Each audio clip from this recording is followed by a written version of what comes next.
Everyone, welcome to another video. I hope your day is going amazingly. In today's video, we're going to be going over what I believe to be the cheapest way to add a shed to a house. I will be going over the amount of time it takes me during the work that I'm doing, and at the end, I will go over the budget and how much it costs. So join me. In all seriousness, let's get right into work. Every good building and person has a great foundation, so that's where I'm starting. I'm going to do a paper base for this for a couple of reasons, and I will get into those in just 1 second. As you can see here, I am just cutting the sod with a flat blade shovel and kind of cutting the bottom of it and just making little squares, because since Charlie and I moved in just recently, we have had some problems in the yard. There's some holes we need to fix, and I wanted to save the sod for these. And here you can see me filling up this rut with some dirt and then putting some soil conditioner on it and then putting the sod on top of there so that it hopefully grows over and looks good and we aren't breaking our ankles. Now I'm just cutting the rest of the grass. I'm cutting this to be 3x5 because that's where my pavers are going to fit in, and that's the size of the shed. Then I'm going to rake it flat and just throw some test stones on there to see kind of how it looks.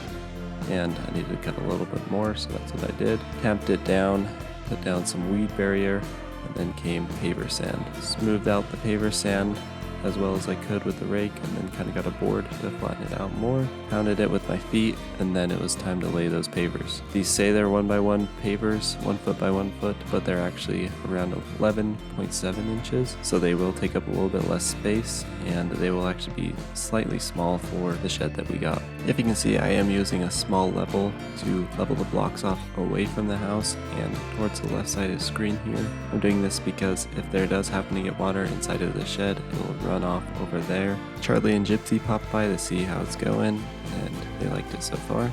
Here you can see the future shed might hit the grass when the door was opening because it was high. So I cut it with some water. It would have been a lot faster with a pressure washer, but at this point I did not have one. The reasons I chose to do a paper base here are posted on the screen, but there are also more reasons why I chose a paper base, as well as why I chose it versus other options. Now it's finally time for the shed. This was the absolute cheapest option I could find on Amazon. If I were to do this again, I may actually build one with wood for a cheaper price and better quality, and also a little bit bigger. I actually prefer to put some more papers down and have a larger shed.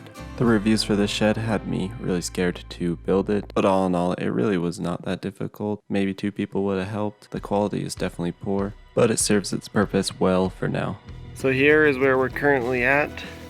This thing is functioning really well. Works really well. I actually did just get a new lawnmower. I really do like this little Honda one. Actually, a coworker gave it to me, and I'm gonna pass it on to my brother, but it is a little big and hard to get in here. The new one that I got is an electric one. I don't have the biggest yard, so let's clear this out and kind of see what it's gonna look like when we have everything that I usually have in here. Here's everything but the lawnmower. As you can tell, this thing is just a beast and it takes up a lot of room, and I want this room. Eventually I will put on some hooks on the side. Well, we'll get some organization going, and I'll show you that for these tools and whatnot. So let's get this out. I have to kind of pivot it and maneuver it. So yeah, this little Greenworks guy is lighter, quieter, folds up better. I don't have to deal with gas. As you can see, batteries just go into there, and I think it really opens up. I'll put some things on here, but yeah, I'm excited to use this. Hey-o, here we are. It's obviously snowed a bit. It's actually been raining a lot too, and you can see it's completely dry in here. I've actually added this little shelf. Well, let me add what I'm gonna put on this shelf, and then I'll show you the rest.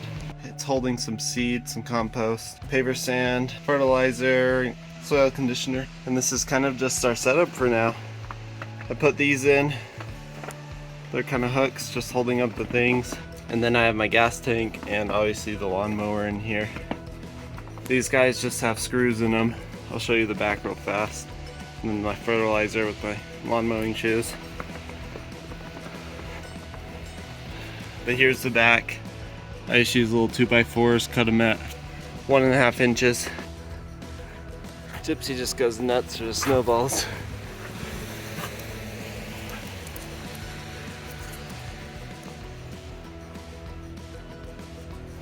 Well, that's all the work that I have done for you. Now we're ready to get this in use. So it only used about 4.5 hours of my time, and I could have been more vigilant and made it a little bit quicker, but that's not what happened, and that's totally fine. And then it costed just under $250. Without this shed, it would have been around $60, and then maybe building a plywood one. I mean, lumber is pretty expensive, but could have been pretty cheap. And then other stuff that I added to it was just free to me, so not that big of a deal. I will throw up what those prices are though on the screen right now. Let me know if you like these kinds of videos. I do a lot of projects and I might as well bring around the camera and film them to possibly help out someone out there. So if you've been liking the kind of home improvement ones, let me know. But soon we'll get back to working on the 4Runner at some time. I want to start doing something a little bit different on my channel, where every video I give kind of daily advice. I got this idea from Evan Shanks, but this one's gonna be more rooted around what project I'm doing and kind of what it's taught me.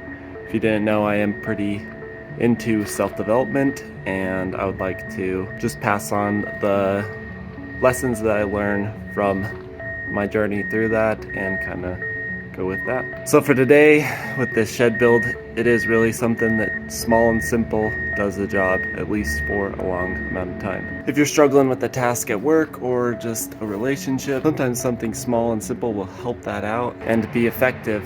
In this case, obviously, the project has moved stuff out of my garage and given me outdoor space that's kind of secure and doing well. So yeah, I think we're going to keep that one simple today and leave it within the theme of the daily advice or video advice. So, hope you have a wonderful rest of your day, and I'll see you in the next one. See ya.